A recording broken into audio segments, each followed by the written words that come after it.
दिल्ली के सीएम केजरीवाल का नया पता तिहाड़ जेल है। शराब घोटाले में कोर्ट ने केजरीवाल को 15 अप्रैल तक जेल भेज दिया है। देश में पहली बार हो रहा है कि sitting chief minister Tihar jail में बंद हुआ है और देश में पहली बार ऐसा होगा जब तिहाड़ से सरकार चलेगी। आज ईडी ने अरविंद केजरीवाल की रिमांड नहीं मांगी, जुडिशियल कस्टडी मांगी। अरविंद जी, पूरा इंडिया गठबंधन कल आपके लिए जुटा, रामले मैदान क्या कहेंगे? मंत्री जी जो ये कर रहे हैं ये देश के लिए अच्छा नहीं है। ईडी ने कहा कि अरविंद केजरीवाल से अब उन्हें फिलहाल कोई पूछताछ नहीं करनी, जब करनी होगी तो फिर कस्टडी मांगी जाएगी। ईडी ने कोर्ट को बताया कि केजरीवाल जांच में सहयोग नहीं कर रहे, सवालों का गोलमोल जवाब देते हैं, आईफोन का पासवर्ड नहीं दे रहे।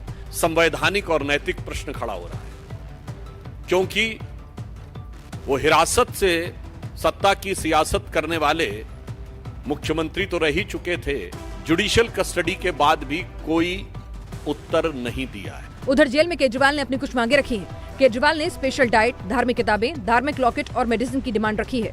केजरीवाल को 15 अप्रैल तक न्यायिक हिरासत में भेज दिया गया है, यानी अब केजरीवाल तिहाड़ में रहेंगे कम से कम 15 अप्रैल तक। केजरीवाल के बाद शराब घोटाले में अब किसका नंबर आएगा, इसका इशारा भी मिल गया। खुद केजरीवाल ने 2 मंत्रियों का नाम ओपन कर दिया। जेल जाने से पहले केजरीवाल ने आतिशी सौरभ का डोर ईडी के लिए ओपन कर दिया है। केजरीवाल ने पूछताछ में बताया है कि मिडिलमैन विजय नायर सीधा आतिशी और सौरभ भारद्वाज को रिपोर्ट करता था। ईडी की तरफ से कोर्ट को जब ये जानकारी दी गई तो सौरभ भारद्वाज और आतिशी एकदम चौंक गए। जब आतिशी से इस बारे में मीडिया ने सवाल पूछा तो बिना जवाब दिए निकल गई। केजरीवाल जी ने आम आदमी पार्टी के अपने पूरे चाल, चिंतन, चेहरा, चरित्र में दिखा दिया है। सबसे बड़ा सवाल यह है कि क्या बाहर बैठी सुनीता केजरीवाल आम आदमी पार्टी की कमान संभालने वाली हैं? पूछताछ पूरी हो गई है, अदालत ने दोषी नहीं कहा, उनको जेल में क्यों डाला है? एक ही मकसद है, इनको चुनावों में उनको जेल में डालना है। देश की जनता इस तानाशाही का जवाब देगी। सीएम अरविंद केजरीवाल के खिलाफ ईडी ने जो चार्जशीट दायर की है उसमें विजय नायर का नाम भी शामिल है। बतौर आप नेता विजय नायर पर शराब कार्टेल से 100 करोड़ की रिश्वत लेने का आरोप है। नायर को केजरीवाल का करीबी माना जाता है और सीएम कैंप कार्यालय से काम करता था। विजय नायर कैबिनेट मिनिस्टर के बंगले में रहता था। नायर को नवंबर 2022 में गिरफ्तार किया गया था। उसका भी ठिकाना तिहाड़ जेल ही है। रामलीला मैदान में राहुल के बयान पर जबरदस्त घमासान मचा है। मामला अब चुनाव आयोग तक पहुंच गया है। नरेंद्र मोदी जी इस चुनाव में मैच फिक्सिंग करने की कोशिश कर रहे हैं। ये बिना ईवीएम के, बिना मैच फिक्सिंग के ये 180 पार नहीं होने जा रहा है। रिकॉग्नाइज पॉलिटिकल पार्टी अपने ऑफिशियल हैंडल से ऐसी बात करे या उनके जो नेता हैं वो ऐसे आरोप लगाए जो बिल्कुल विदाउट बेसिस हैं, नोटिस वाली बात नहीं है। इस पे तो अब सख्त कार्रवाई होनी चाहिए। रामलीला मैदान में राहुल का मैच फिक्सिंग वाला कमेंट अब चुनाव आयोग तक पहुंच गया है। बीजेपी डेलीगेशन ने चुनाव आयोग में जाकर राहुल के खिलाफ शिकायत दर्ज करा दी है। रामलीला मैदान में राहुल ने कहा था कि बीजेपी ने अंपायर चुना, चुनाव से पहले 2 खिलाड़ियों को जेल में डाल दिया। ईवीएम टैंपरिंग पर भी राहुल ने बयान दिया। बीजेपी ने कई और बयानों का हवाला दिया। बीजेपी का आरोप है कि राहुल गांधी बार बार असंसदीय भाषा का इस्तेमाल कर रहे हैं, विवादित ट्वीट कर रहे हैं। बीजेपी की मांग है कि पूरे चुनाव में राहुल के भाषण पर बैन लगाया जाए। मंडी में कंगना रनौत धुआंधार कैंपेन से बढ़त बनाने लगी हैं। कांग्रेस ने अब तक कंगना के सामने अपना कैंडिडेट भी तय नहीं किया। कंगना फुल फॉर्म में है, रैली कर रही हैं, भाषण दे रही हैं, पार्टी मीटिंग में हिस्सा ले रही हैं, मंदिर मंदिर माथा टेक रही हैं। रनौत आज मंडी के प्रसिद्ध शक्तिपीठ भीमकाली मंदिर पहुंची, पूजा अर्चना की और मंदिर की परिक्रमा की। पार्टी की बैठकों में भी कंगना फुल एक्टिव हैं, कार्यकर्ताओं के साथ रिश्ता मजबूत कर रही हैं।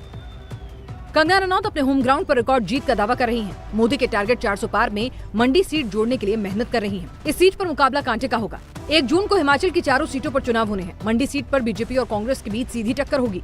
1951 से अब तक 17 बार लोकसभा चुनाव हुए हैं। यहाँ 11 बार कांग्रेस ने जीत हासिल की, 5 बार से ये सीट बीजेपी के पास गई। मंडी सीट से मौजूदा सांसद हैं पूर्व सीएम और कांग्रेस के बड़े नेता वीरभद्र सिंह की पत्नी प्रतिभा सिंह। प्रतिभा सिंह हिमाचल कांग्रेस की मौजूदा अध्यक्ष भी हैं, लेकिन इस बार प्रतिभा सिंह मंडी सीट से चुनाव लड़ने के मूड में नहीं है।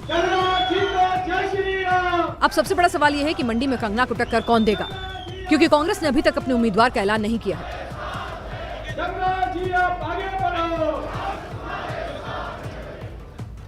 उधर मध्य प्रदेश में कमलनाथ को झटके पर झटके लग रहे हैं।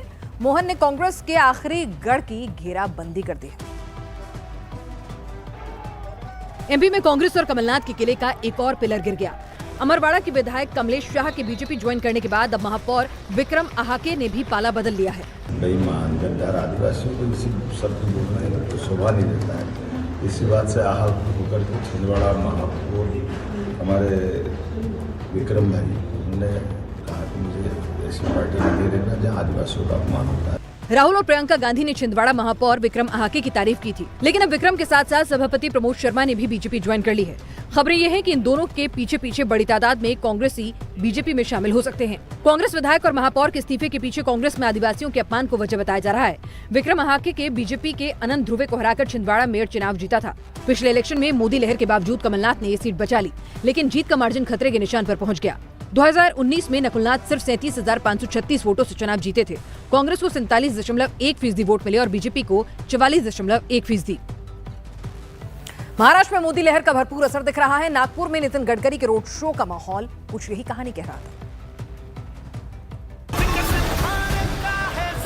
नागपुर में केंद्रीय मंत्री नितिन गडकरी का ग्रैंड रोड शो विरोधियों के पसीने छुड़ा रहा है। गडकरी के कैंपेन से पूरे नागपुर में भगवा रंग छा गया है। आज ढोल नगाड़े डीजे की धुन पर गडकरी का रोड शो निकला। जेसीबी से गडकरी पर फूलों की बारिश की गई। सपोर्टर्स ने नागपुर को भगवा रंग से पाट दिया। अगली बार, अगली बार, अब की बार, अब की बार, अब की बार।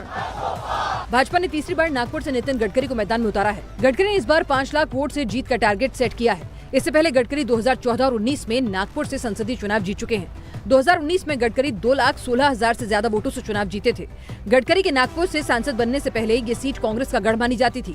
2014 में लगातार 4 बार के कांग्रेस सांसद को भारी अंतर से हराकर गडकरी ने चुनाव जीता था। इस बार कांग्रेस ने गडकरी के खिलाफ विकास ठाकरे को मैदान में उतारा है।